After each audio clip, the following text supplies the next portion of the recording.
Living, living का मतलब होता है इंटाइटी विच कंसिस्ट ऑफ प्रोटोप्लाज्म। जिसमें प्रोटोप्लाज्म नहीं है वो लिविंग नहीं है, और इसके साथ कई कैरेक्टर्स हैं। अगर इतने सारे कैरेक्टर हैं तो वो लिविंग है।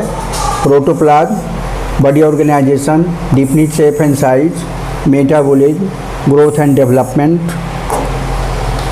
Reproduction, genetic continuity, evolution, adaptation and life cycle. अगर हम एक एक की बात करें तो प्रोटोप्लाज्म में 90% वाटर होता है, 10% अदर मटेरियल। अगर है तो उसका डिफिनिट शेप एंड साइज होगा। बॉडी ऑर्गेनाइजेशन होगा, यानी सेलर, किसी में सेल का है, किसी में टिश्यू है, किसी में टिश्यू सिस्टम है, किसी में ऑर्गन है, ऑर्गन सिस्टम है। Highest body organisation organ system का होता है। फिर उसका एक डिफिनिट साइज होगा। एक छोटा जीव जो होता है 0.1 माइक्रोन का, और बड़ा होता है वो 100 मीटर का भी होता है।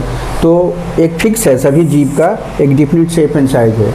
ये तीनों चीज़ है, और उसमें अगर कॉन्शियसनेस है, इरिटेबिलिटी है, तब वो मेटाबॉलिज्म होगा। मेटाबॉलिज्म का मतलब एनाबॉलिज्म प्लस केटाबॉलिज्म, मतलब वो एक्टिविटी शो करेगा और उसके बाद उसका ग्रोथ एंड डेवलपमेंट होगा।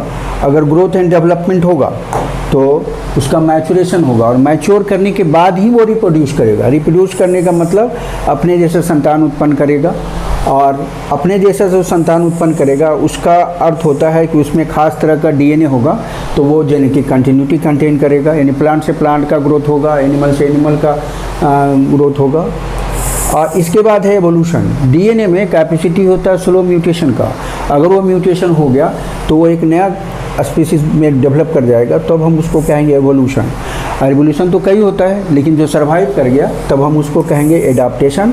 और एडाप्ट कर गया तो अपने पेरेंट की तरह उसका एक लाइफ साइकिल चलता है। तो इतने जो कैरेक्टर हैं 10, ये अगर है किसी में तब हम उसको लिविंग कहेंगे।